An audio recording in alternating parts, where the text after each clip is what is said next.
fait sa petite popote. Voilà. Donc, aujourd'hui, le but est de présenter les différentes avancées sur l'univers sonore et plus précisément le client multimédia, on pourrait appeler ça USB. Historiquement, il s'appelait USB, mais pour des histoires de conflits, de marques, tout ça, on s'est dit que peut-être c'était bien de prendre un nom qui n'était pas déjà réservé. Donc voici venu l'Universal Flow Backpacker en remplacement de l'Universal Stream Backpacker. Mais finalement, on s'y retrouve. Globalement, ça va. Donc, il s'est passé pas mal de choses. Il y a eu beaucoup de changements depuis un an et même plus, hein, peut-être même deux. Faudrait revoir, mais je crois qu'on est dans cet ordre de grandeur là. Donc, beaucoup de changements, beaucoup de petites améliorations de différents acabits. Mais on va faire un petit tour du propriétaire pour se rafraîchir la mémoire. Donc, qu'est-ce que c'est USB? C'est un lecteur qui va permettre de parcourir différents éléments audio et vidéo venant de différentes sources. Et sa particularité, c'est qu'il s'adosse sur la Sonic Archive Foundation, donc, dont j'ai régulièrement parlé. Je ne vais pas revenir dans le détail, mais voilà, c'est ici une encyclopédie interconnectée de l'univers sonore. Donc, qui permet de renseigner des informations sur différents artistes, des créations audio, que ce soit musicales ou culturelles. Hein. Là, c'est de base, c'est surtout musical, mais les dernières évolutions sont adaptées à des contextes plus génériques. Et donc voilà, à partir de tout ça, on a ce lecteur qui contient différentes fonctionnalités. Pour faire rapide, on va regarder ce qui se passe dans cette page. Tout en haut, on a le titre évidemment. On a différentes options. On va passer très rapidement sur les onglets secondaires. Donc là, ce qui nous permet d'accéder à l'instant, ce qui nous permet de voir les infos. Nous préciser que on n'enregistre rien sur ce site. Il n'y a pas de cookie à part un local storage pour quand on s'est authentifié, ne pas avoir à se réauthentifier à chaque fois. C'est la seule chose que l'on enregistre. Ensuite, là, on a la page d'aide qui contient à peu près tout ce qu'on va faire, hein, tout ce qu'on peut faire. Donc, en gros, on va relire ça, mais de manière interactive. Hein, on va pas se farcir ce texte-là. Et donc, on a cette page principale qui nous permet d'accéder à plein d'endroits. Donc, soit on utilise la barre en haut, on tape des éléments et on espère qu'il les retrouve dans sa base. Soit on en apporte des nouveaux, on verra comment ça marche. On peut les lire ou les ajouter à une liste de lecture. Donc là, c'est le lecteur principal que vous voyez ici, avec précédent suivant, les informations du volume et plein d'autres actions. On ira plus dans le détail de cette roue crantée juste après. Alors, on va reprendre recherche, je l'avais déjà présenté la dernière fois, on va y aller très rapidement. En gros, on filtre sur les ressources accessibles sur l'encyclopédie en elle-même, qui aurait été adossée à un élément. On va aller rapidement repréciser ce que ça veut dire. Donc, dans les différents éléments, certains sont lisibles. Et donc voilà, après ces différents ajouts qui ont été indiqués par les cartographes, seront accessibles ici dans une certaine mesure, mais on va partir du principe qu'ils sont tous accessibles pour la facilité de compréhension. Donc une fois qu'on les a, on peut les parcourir et les filtrer en fonction de ça et soit les jouer, donc c'est ce que je peux faire là, pour que instantanément on aille dessus et qu'on en fasse la lecture avec le client adapté, le lecteur, la plateforme adaptée, éventuellement avoir les infos dessus et faire des opérations d'exploit, enfin d'avance rapide, etc. Ensuite, dans les autres onglets, qu'est-ce qu'on a? La destination, très important, un onglet qui est là depuis très longtemps et qui a été un peu refondu pour être plus lisible. Si par exemple là on ajoute un élément, on le voit apparaître directement, là c'est pas très clair, là c'est mieux. Là vous voyez que j'ai rajouté un élément vide, donc c'est pas très informatif, mais j'ai aussi rajouté l'élément précédent qu'on voit là, Clockmaker, ainsi que l'information complète de l'embed. Donc ensuite on peut exporter ça, on peut faire différentes opérations dessus, on ira dans le détail un peu après. En haut, on a la stratégie d'autopilote, assez peu utile parce qu'on n'a pas tant de liens, d'informations internes. Et par exemple ici, si on est dans une playlist YouTube, on va pouvoir décider est-ce qu'on suit le cours de la playlist YouTube au moment où on finit un morceau, ou est-ce qu'on passe directement au morceau suivant de nos destinations ou de l'autopilote du FB. Mais c'est pas crucial. En revanche, dans Import Tools, là c'est là où on retrouve différents éléments qui étaient déjà présents. L'injection de podcasts par flux RSS, la liste des explants. Qu'est-ce qu'un explant? C'est une sorte de playlist, un plan d'exploration. Et récupérer ces infos d'historique, par exemple, c'est ce qu'on fait avec ce bouton là. Donc c'est trié par jour, on a ça sous forme d'un journal où on nous renseigne tous les éléments qu'on a parcourus afin de pouvoir les rejouer ou les rajouter à la liste comme on le fait ici. Et ensuite on a cette fameuse liste d'explants bookmarkés, donc c'est ceux qu'on a choisi de filtrer, donc on les voit listés là, mais on peut aller dans le détail, donc avec cette visualisation un peu plus esthétique qui nous renseigne plus d'infos, et on peut également dynamiquement, en se basant sur nos informations d'utilisateurs côté SAF, d'obtenir les différents explants disponibles. Et pour choisir ceux qu'on veut afficher, qu'on veut pouvoir sélectionner rapidement. Voilà. On pourrait aller plus loin, mais on va s'en contenter pour l'instant. Revenons un petit peu sur les destinations. On a si vous êtes attentif, on a plusieurs choses qui ont changé. On a le bouton d'export qui existait déjà, en gros, c'est-à-dire qu'on peut envoyer à nouveau dans notre profil une nouvelle playlist basée sur ces différentes destinations. Juste en écrivant un nom, en faisant OK.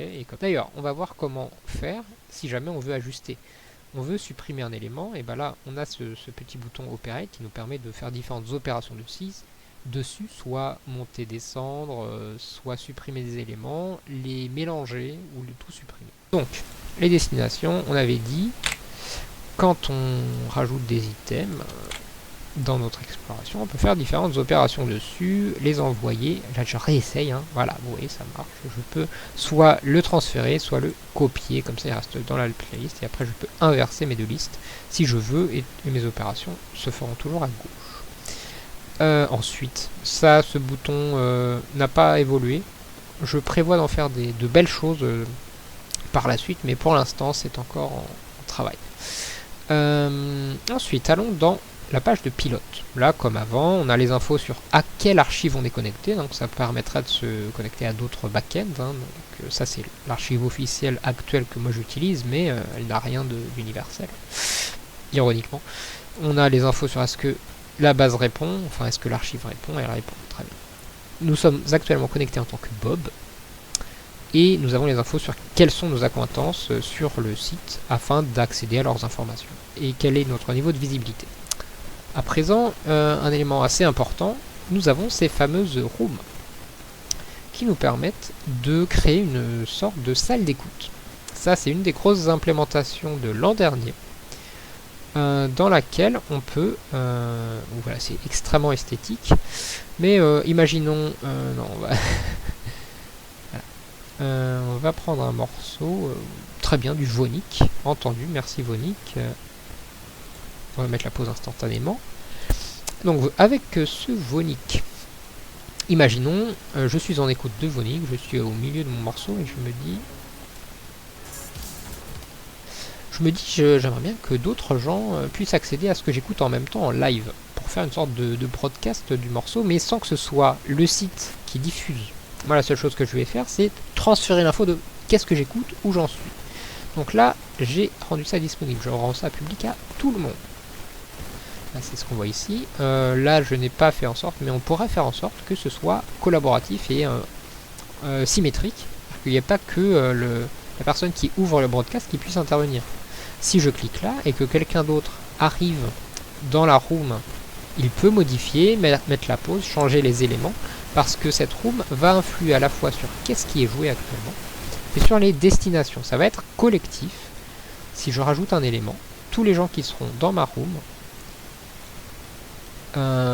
et qui ont choisi de synchroniser ceci, donc là on voit apparaître des petits bugs, hein. Mais donc l'idée c'est que cette destination sera également partagée par les autres, et donc on pourrait constituer comme ça une liste, une playlist collaborative au fur et à mesure. Et on a également un petit chat un peu bancal qui existe, qui permet de discuter dans cette room de ce qui se passe. Voilà. Donc actuellement on voit que je suis seul dans ma room, hein, et c'est assez surprenant.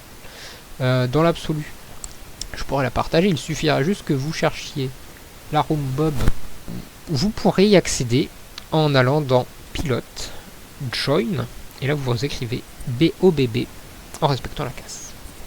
Donc ça peut fonctionner. Là on va pas forcément aller plus loin dans le test, mais c'est quelque chose que je trouvais assez cool afin de permettre de synchroniser vraiment des explorations, parce que normalement si je fais pause ça met en pause, si je fais lecture ça réactive, si je me déplace dans le morceau ça fait sauter également pour les autres le nouveau moment que j'ai choisi. Et si je change de morceau, si je modifie ma liste de destination, c'est répercuté sur les autres qui sont connectés, qui sont synchronisés avec mon écoute.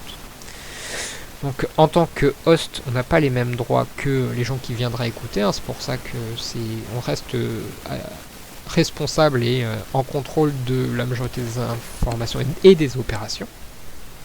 Mais on peut rendre ça de manière un petit peu plus interactive. Voilà, donc ça c'est assez sympathique et ça peut être utile dans différents contextes, notamment pour des sessions d'écoute qu'on souhaiterait faire collectivement. Une utilisation directe pour un stream comme celui-ci. C'est-à-dire que moi, je vais couper une bande son pour ne pas qu'elle passe sur le stream parce que j'ai pas les droits d'écoute. Mais je veux que tout le monde puisse écouter en même temps que moi le morceau, et bah avec ça marchera. Parce qu'on se base sur une liste d'embed public accessible et chacun va juste se repositionner, se recalibrer au même moment que les autres sur le morceau. Et donc ça permet vraiment de se débarrasser de tout problème de propriété intellectuelle et de respecter le travail créatif des artistes, parce que chaque individu va générer une vue, une écoute tout à fait légitime sur le morceau en cours. C'est juste que on écoute la même chose en même temps, mais ça c'est pas du tout un problème. Donc un vrai potentiel pour le streaming, notamment au travers de ces rooms. On pourrait creuser un peu les fonctionnalités qui vont dedans, mais déjà une utilisation fondamentale pourrait être utile, hein. À tester d'ailleurs je pense sur ce même stream. Mais en soi, n'importe qui de connecté peut créer sa propre room quand il le souhaite et la supprimer quand il n'en a plus besoin. Ensuite, nous allons passer à la page d'annotation qui a été un peu refondue parce qu'elle était vraiment très peu pratique. Donc voilà, maintenant on a juste 4 gros boutons qui nous permettent de dire sur l'élément actuel est-ce que c'est quelque chose qu'on veut rajouter dans notre journal d'exploration. C'est ce que je viens de faire en cliquant dessus, donc on le voit apparaître ici dans notre journal. Et ensuite on a les informations sur les drapeaux, donc on voit ici, donc on en a plusieurs types. C'est les mêmes qu'avant, donc découverte, favori quotidien, favori mensuel. Et est-ce que c'est un drapeau qu'on veut juste pour soi ou qu'on veut indiquer à nos connaissances? Ben moi j'ai envie de dire aux autres que j'aime trop ce morceau, c'est un favori mensuel, et là bam, je le flag comme tel, et c'est indiqué ici.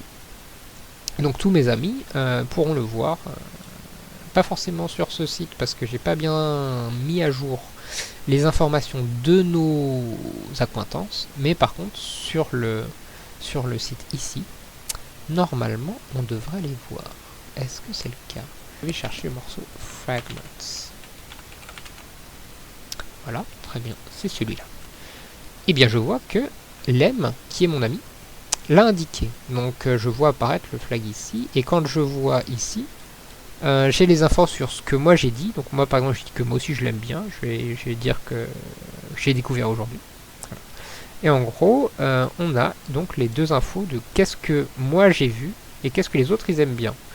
Donc ça permet d'avoir ces infos là, ce qui n'est pas encore bien répliqué côté UFB. Donc on a ces fameuses infos de drapeau et des notes privées. Mon but dans le futur proche, c'est d'en rendre certaines disponibles parce que pour l'instant, c'est juste pour soi. Genre mémo, ce moment est cool. Alors, imaginons, là je suis à 74 secondes de mon morceau, bah, je vais indiquer que j'aime bien ce moment. Et comme ça, c'est indiqué ici. Ce qui est intéressant, c'est qu'on voit que cette note-là, si je vais baisser le son comme ça, je suis à l'instant 106 et ben je peux quand même jump instantanément à la position de ma note. C'est assez pratique pour la retrouver. Donc ça je l'avais montré la dernière fois, c'est mappé avec les touches du clavier. C'est-à-dire qu'à chaque fois que je vais appuyer sur 1, on va revenir à l'instant 74. C'est une petite fonctionnalité sympathique qui peut avoir plusieurs usages. Et enfin, la page de session, elle n'a pas trop bougé, mais elle permet de... quand on a un ensemble morceaux que j'écoute actuellement et éventuellement des destinations qui sont prévues par la suite dans un même contexte, par exemple, j'écoute un podcast, j'en suis à l'épisode 5 et après j'ai tous les autres à écouter, et d'un côté destination, on a ce qui s'appelle l'explan, la playlist totale qui contient l'ensemble des morceaux de ce podcast, mais comme moi j'en suis déjà à la moitié, ma session ne contient que le morceau actuel avec le moment où j'en suis et les morceaux suivants. Donc ça c'est indiqué ici et on peut les sélectionner et les reprendre comme on le souhaite. Et par exemple, faire en sorte que quand on l'écoute, on enregistre toutes les 30 secondes l'évolution. Comme ça nous permet de, si jamais on quitte le site, au pire on aura perdu moins de 30 secondes de suivi de l'épisode en cours. Ce qui est assez intéressant, c'est que on va vider tout ça et on va charger une session. Ok. Et on va faire ceci. Donc voilà, là actuellement, c'est une session sur un podcast qui s'appelle 2 heures de perdu, c'est du cinéma, si vous voulez. Et en haut, on voit que c'est un ajout qui date d'il y a moins d'1 an. Tout est enregistré ici, donc imaginons, j'ai fermé ma page. J'enregistre le lien, juste je ferme ma page, mais je sais que je veux reprendre exactement le même contexte, je recharge juste ça. Quand on fait ça, il va reprendre la session actuelle avec les mêmes paramètres d'auto-enregistrement. Donc ce qu'on peut faire ensuite, c'est transformer ça en raccourci. Par exemple sur mon téléphone, j'ai plusieurs boutons qui pointent vers le site avec des sessions actives. Donc ça veut dire qu'en fonction de mon humeur, je peux choisir d'avancer tel podcast ou telle playlist YouTube là où j'en étais. Et tout va s'enregistrer automatiquement, j'ai quasiment rien à toucher, c'est assez pratique. Ensuite, on peut aller dans des aspects un peu plus lié à l'exploration en elle-même plus que sur les opérations qu'on peut faire dessus ou les contextes d'écoute. Donc ce qui se passe, c'est que là, vous voyez, j'ai chargé tout à l'heure un lecteur MP3 et actuellement je charge un lecteur YouTube qui contient des informations sur lesquelles je peux interagir, avancer rapidement, etc. Et donc en fonctionnalité récente, qu'est-ce qu'on a ? Dans cette roue crantée, on a des opérations un peu techniques, et notamment le fait d'afficher le cadre de la track map. Qu'est-ce que c'est la track map ? C'est juste la même chose que cette barre de progression, mais autonome et un peu enrichie. Et donc on va aller dans le détail de qu'est-ce que ça contient avant de passer à la suite. Donc, on a des informations sur les cartes. Donc dessus, on positionne sur chaque seconde l'élément correspondant. Donc pour une chanson, il s'agit de définir quelle est la parole dite à tel moment. Donc si j'affiche la carte, on se rappelle, j'avais fait comme ça. Donc là, j'ai plusieurs informations. On peut indiquer des chapitres, mais on peut voir aussi que j'ai les dialogues et je peux également tout afficher. On va aller sur les dialogues. Et ça va être assez cool. Parce qu'il y en a beaucoup. Là, on est sur 42 minutes d'un épisode de Saga Audio. Donc, autant dire que des paroles, il y en a. Donc, elles sont retrouvables ici. En rouge, parce que c'est une information de cartographie. Ça respecte le même code couleur qu'ici. Ce qui est en rouge, c'est la cartographie. Ce qui est en vert, c'est de l'exploration. Et ensuite, là, on voit le détail. À mesure des secondes, on va dérouler ceci. Et donc, indiquer quel est le moment actuel dans le morceau. On peut noter que là, on a une petite coloration syntaxique qui se fait en fonction de l'émetteur du message. Donc c'est un peu bourrin pour l'instant, c'est-à-dire que là, actuellement, il s'agit de la même personne sur ces deux lignes, mais comme elles n'ont pas exactement la même signature, une couleur est associée à chaque forme. Mais ça aide quand même à s'y retrouver, donc à gauche, vous voyez que c'est cliquable. C'est-à-dire qu'on peut décider de cliquer à n'importe quel moment. Cui, comme le disait le texte. Effectivement, 38, cui. Donc on peut la voir sous forme complète ou sous forme actuelle. Donc ce qui permet d'avoir les infos de manière beaucoup plus succincte et pratique, mais le problème c'est que pour les textes longs, il n'enregistre pas le dernier moment nécessaire. Donc on peut avoir des moments où la personne continue de parler, on n'a plus le texte sous les yeux, c'est un peu dommage, c'est pour ça que moi je privilégie la vue totale qui qui indique en rouge le moment actuel. Et voilà, c'est un peu plus simple pour s'y retrouver. On peut choisir d'afficher toutes les infos. Et donc là, ça veut dire qu'il va mélanger et classer par ordre chronologique tous les éléments disponibles en les préfixant de la carte correspondante. C'est pour ça qu'on voit apparaître le chapitre et ensuite le contenu du dialogue. Donc ça veut dire qu'en plus, si jamais on avait... si j'indique que j'aime bien ce passage du morceau, alors je vais le faire autrement. Je vais masquer la zone, le temps d'opérer et ensuite je reviens. Donc ici, si on dit qu'on aime bien l'instant actuel parce qu'il dit cuit, voilà, on l'indique. Très bien. Et ensuite, si on regarde dans la carte, on voit apparaître une petite barre ici qui indique qu'on a apprécié ce moment. Et normalement, est-ce qu'on le voit? Peut-être qu'il faut que je le recharge. Est-ce que c'est le cas? On veut l'instant 49. Est-ce que l'instant 49 est indiqué? Oui, on le voit apparaître ici. Donc voilà, là on a toutes les infos, donc également les informations d'exploration qui sont sur fond vert, alors que les informations plutôt de cartographie sont sur fond marron. Donc ça permet d'avoir vraiment le visuel sur tous les éléments indiqués, et ce qui est assez sympathique.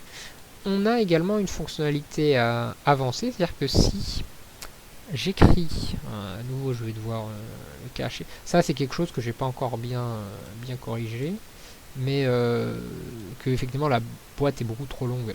Il faudrait que je puisse scroll sur l'élément interne. Si j'ajoute un lien ici, dans le cas d'un lien, il va être cliquable. Mais en gros, on peut également indiquer des ressources internes. Et dans ce cas, on va voir apparaître les mêmes boutons que ici. C'est-à-dire que soit on peut la lire maintenant, soit l'ajouter. Donc ça rajoute une grosse dimension sur le côté de cross-média, d'interaction, de lien entre éléments culturels. Et c'est ça un peu le point central qu'on souhaite dans ce site. À la fois sur les éléments audio et vidéo, mais également d'autres types de ressources.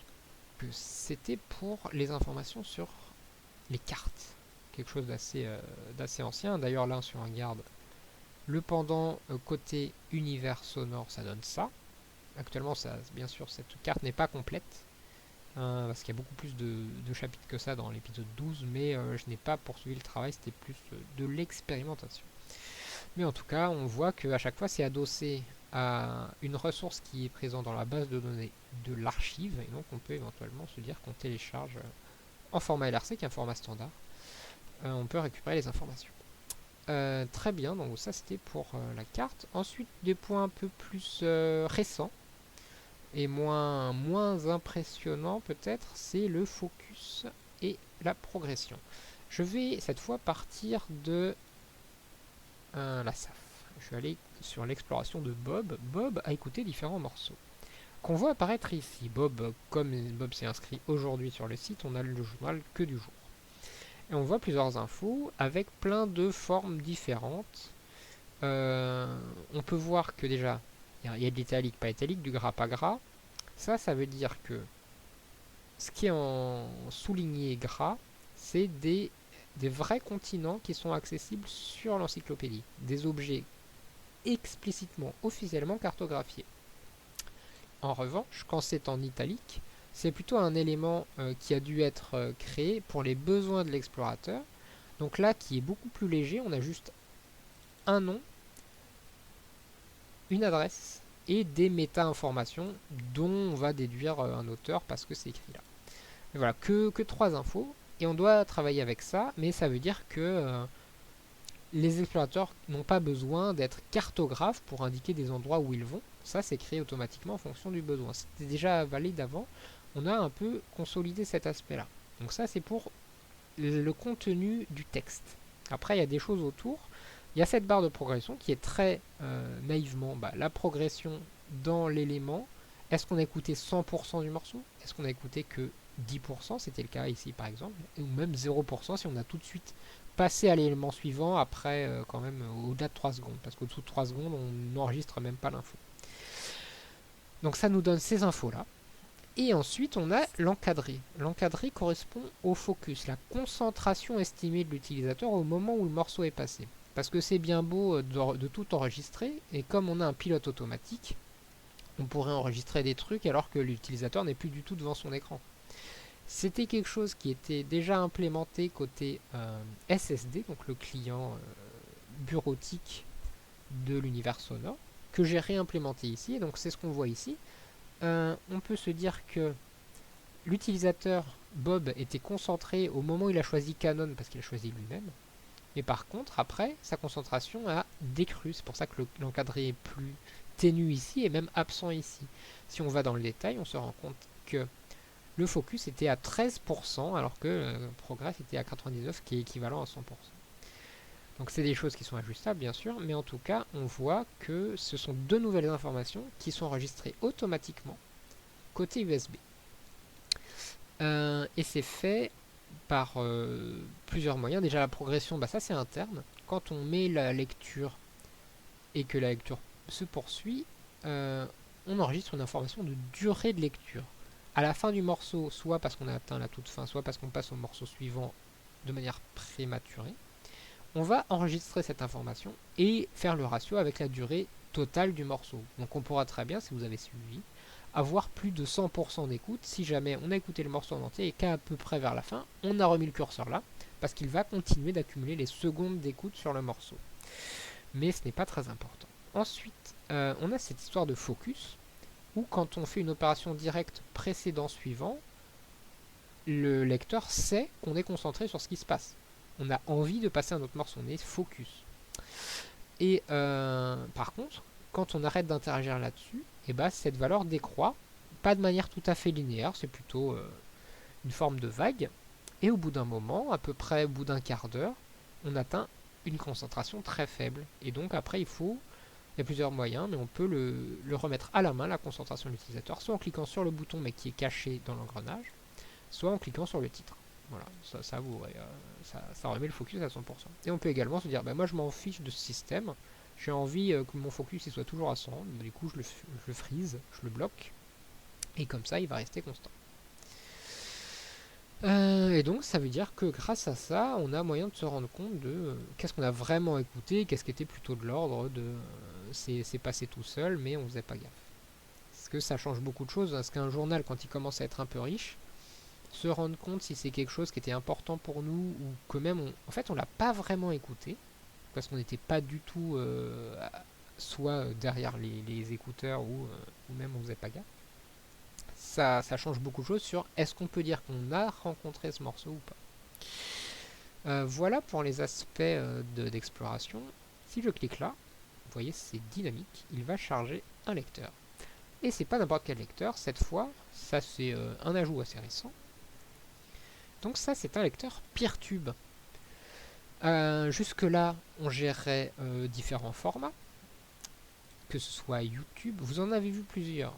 Là pendant la démo on a vu du SoundCloud, on a vu du YouTube, on a vu du MP3. Ceux-là sont pleinement interopérables, on peut en cliquant sur ces boutons aller précédent suivant, on peut récupérer les méta-informations pour ensuite s'enregistrer dans le journal, créer les objets correspondants, on peut positionner des flags, des notes à des moments précis, on peut y adosser des cartes, et désormais c'est aussi possible avec les lecteurs Peertube. Le but étant de respecter la volonté primaire de cette application, qui est de fournir quelque chose de vraiment cross-média, qu'on ne s'attache pas à une plateforme en particulier, on est capable de les comprendre, d'interagir spécifiquement avec chacune d'entre elles, parce qu'elles ont toutes leurs propres avantages, mais on ne dépend pas d'une seule, et c'est là où c'était important de proposer une alternative pour le lecteur vidéo qui ne soit pas une initiative privée aussi claire et aussi hégémonique que peut l'être YouTube et de son côté que peut l'être Twitch. Donc c'est pour ça que l'inclusion de Peertube en tant que lecteur géré est un pas dans cette direction. Est-ce que on peut réobtenir l'aide? Voilà. Donc, c'est ce que j'indiquais ici. On a Peertube. On a également un support limité pour Bandcamp. À chaque fois, j'essaye d'y revenir, de voir si on peut l'améliorer, mais il n'y a pas moyen d'interagir proprement avec Bandcamp. Si vous utilisez un un clone de YouTube en quelque sorte. Il permet aussi de lire des morceaux Bandcamp. Je vois comment ils ont fait, mais je ne peux pas, en respectant le droit d'auteur et la structure de Bandcamp, le mettre en place dans mon site. Donc j'accepte d'avoir un support limité pour certains lecteurs. Ensuite, si on va dans le champ où ça n'a pas changé, on peut toujours accéder à certains éléments directement sur Twitch, sur YouTube. On peut avoir la lecture continue, faire un saut, et j'ai désormais rajouté les raccourcis clavier pour le faire, mais pour ça il faut être en focus dessus, c'est-à-dire focus, avoir mis la souris là, c'est différent du focus utilisateur, mais en gros le focus de l'interface. C'est D le next. Voilà, très bien, donc on peut passer au morceau suivant avec le clavier. Ensuite on peut faire l'autopause programmable, ça c'était déjà valable, le saut à un moment choisi, ça je vous l'ai démontré. Différents outils, notamment de synchro, donc ça celui-là je ne vous l'ai pas remontré parce qu'il est plus très fonctionnel, mais les cartes temporalisées sont très pratiques, ça on a fait un point assez précis dessus. Les URL sont cliquables, les ressources jouables sont jouables. Ensuite, côté pilote, on a ces fameuses listes d'accointances, on peut créer la salle d'écoute, on en a parlé. Et dans l'exploration, on peut recharger, ça c'est une des grosses améliorations depuis l'an dernier, qui permet d'en faire des raccourcis de navigateur, notamment pour le téléphone, pour trouver une session rapidement. Parce que ça permet soit d'enregistrer la session, soit le focus, c'est-à-dire qu'est-ce qu'on a écrit dans la barre d'en haut, et au rechargement il le reprendra. Soit la participation à une room, ça c'est quand je vous ai montré les salles d'écoute. Donc justement, ces salles d'écoute on y reviendra, mais en attendant, on peut ajouter un drapeau, c'est ce qu'on appelle les flags personnels ou partagés, ainsi que des notes, et il y a des raccourcis pour ça également. Donc le journal désormais enregistre l'avancement actuel et la concentration avec un score décroissant. Et des options d'enregistrement automatique, ça c'est vrai depuis le début. Et enfin, les salles d'écoute que je vous ai montrées pour pouvoir synchroniser les ressources écoutées sans transfert de données multimédia, c'est vraiment ça l'enjeu principal. Et de quoi diffuser le focus actuel et les destinations avec une portée choisie, soit auprès de ses accointances, soit auprès de tout le monde, et de pouvoir collaborer à la fois sur le focus et les destinations. Voilà, donc on a fait le tour des différentes fonctionnalités d'UFB. J'espère que ces pistes vous donneront envie de l'utiliser. Et enfin on va pouvoir dézoomer un peu, voir qu'est-ce qu'il en est de ce projet dans le contexte global. Parce qu'il faut bien voir que on est dans une période un peu charnière d'Internet à différents niveaux. On en a parlé la dernière fois, l'intelligence artificielle et la génération automatique de contenu est un élément majeur. Des produits purement IA sont produits et mis en avant par des grandes plateformes. Et dans ce contexte, on ne sait pas forcément ce qu'on veut. Et c'est bien d'avoir des solutions autres pour écouter sa musique et même, plus précisément, découvrir sa musique. Là où l'algorithme de SoundCloud et YouTube est une boîte noire, c'était mon discours depuis le début que j'ai commencé à mettre en place les différents sites, de pouvoir remplacer cette boîte noire par des reconnaissances, on va dire, humaines, juste de se baser sur l'avis de nos comparses d'exploration en quelque sorte. Réduire l'effet de silo également, c'est-à-dire que quand on utilise une seule plateforme et que ces décisions ne nous correspondent plus, on peut se retrouver un peu coincé, prisonnier de l'usage de cette plateforme, là où des outils un peu plus poreux permettent d'éviter le problème. Et enfin, qu'est-ce qu'on peut vouloir pour UFB pour la suite? Si vous n'avez pas été dans une grotte sur internet ces dernières semaines, vous avez vu passer le The Event par exemple, qui était un événement caritatif français, organisé par Zerator notamment, et donc qui levait des fonds pour des personnes en lien avec la santé, l'hôpital et l'aide aux soignants et aux patients. Donc, dans ce contexte, de nombreux streams ont tourné pendant de nombreux jours. Et on va essayer de voir, est-ce que ça, on peut pas en faire quelque chose d'intéressant, de sympa à explorer. Et donc, on va aller tout de suite dans les databases. Talma et The Event, exact. Donc, à partir de là, j'ai tenté de fournir une visualisation sympathique de ça. Et vous pouvez me demander, mais c'est quoi le lien avec le reste, en fait? Et ben on va y venir si jamais ça charge. Parce que visiblement, c'est pas grave. Je regarde un peu le contenu. Ah! Ah bah super. Ça ne marche plus. Bon bah si ça marche plus, ça marche plus. Hein. Mais dans l'idée, c'était cool. Dans l'idée, ça marchait. Donc là, c'est ce que je précise ici, hein, que ça peut servir à pas mal de choses. Et notamment aux explorations un peu multi-POV, voir ce qui s'est passé et surtout dézoomer sur l'ensemble d'un phénomène. Et ça peut être sympathique. Bon, bah visiblement, ça ne marche pas. Ah, très désappointé par ces échecs récurrents. Donc, reprenons. C'était tout ça pour dire que l'objectif aussi de UFB, et notamment je pense à cet onglet masqué actuellement, que la synchro, ça peut être également le contexte où on afficherait, en plus du parcours principal du morceau actuel, qu'on puisse voir les éléments qui étaient en lien, qui étaient synchrones et en interaction avec cet élément-là pour pouvoir faire une navigation, changer de point de vue de manière dynamique. Et ça, ce serait assez intéressant. Ça donnerait une façon plus complète d'explorer ces moments collectifs de création. Donc c'est quelque chose qui n'est pas loin, notamment grâce à ces outils prototypiques qui permettent de voir différentes timelines de créateurs en même temps.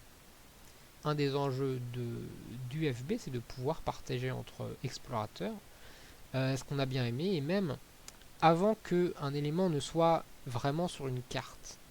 De pouvoir partager tel moment du morceau au-delà des panneaux, hein, parce que les signes c'est un peu leur vocation, mais on ne peut pas les annoter.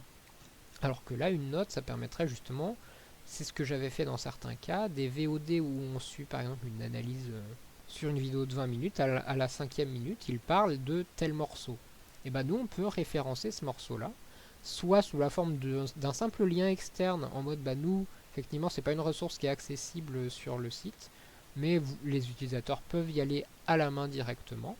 Et également, si c'est une ressource interne, mais encore mieux, ils peuvent interagir comme ils le souhaitent, soit l'ajouter pour le regarder plus tard, soit passer dessus directement. C'est que sur YouTube, le créateur, ou même des fois on le voit pas dans les commentaires, on a la liste des éléments. Si c'est une piste qui correspond à plusieurs morceaux en eux-mêmes, bah on pourrait vouloir les indiquer. Donc c'est un peu le rôle des cartes, sauf qu'un explorateur n'a pas forcément le niveau suffisant pour indiquer une carte, et il a peut-être juste besoin de la partager avec les personnes qu'il connaît. Dans ce cas, il faudrait que ces notes puissent être partagées, et comme ça permettrait d'obtenir un équivalent des cartes entre personnes qui se connaissent, et ce serait déjà un niveau intéressant. Et à terme, si le système est suffisamment robuste, pouvoir transformer ce que j'appelais la ressource temporaire, là où on n'avait que 3 éléments vraiment minimum créés par l'utilisateur, transformer ça en ressource cartographique officielle, et transformer la petite carte qui se sont griffonnées sur un coin de table, la transformer en vraie carte officielle pour que ce soit publiquement accessible si c'est validé par la communauté des cartographes. Ça, c'est quelque chose qui peut être tout à fait envisageable et qui est apporté en réalité. Donc voilà les orientations qu'on pourrait souhaiter pour la suite, et qui sont un peu être courant en mode on fournit quelque chose d'un peu orthogonal à ce qui est fourni par les plateformes existantes. On a besoin d'elles dans le sens où mon site n'a aucun sens s'il n'y a pas de diffuseur ou d'hébergeur derrière. C'est pour ça que reste humble et je ne cherche pas encore plus pour les auteurs à fournir des solutions un peu à la limite de la légalité, le but étant quand même de fournir un écosystème sain, donc pour les plateformes, les diffuseurs, mais surtout pour les auteurs. À partir de là, ça donne un autre contexte de partage et d'écoute qui répond à une partie des problématiques actuelles, que ce soit justement le flou des IA, le fait d'avoir perdu un peu le côté humain dans le partage culturel et d'éviter le côté trop individuel de ces explorations parce qu'on a beaucoup de choses à partager, des retours d'expérience, des idées, des infos qui pourraient valoir le coup et qui ne trouvent pas forcément leur place quand on reste juste au grain de la plateforme. Voilà, donc c'est un peu ce vers quoi on va essayer de se diriger. Si l'expérience vous tente, n'hésitez pas à m'en faire part, à communiquer dessus. En fonction de l'évolution du paysage internautique dans l'année qui vient, beaucoup de choses peuvent arriver, mais en tout cas, j'ai bon espoir que ce site ait toujours sa place et un sens dans cet écosystème.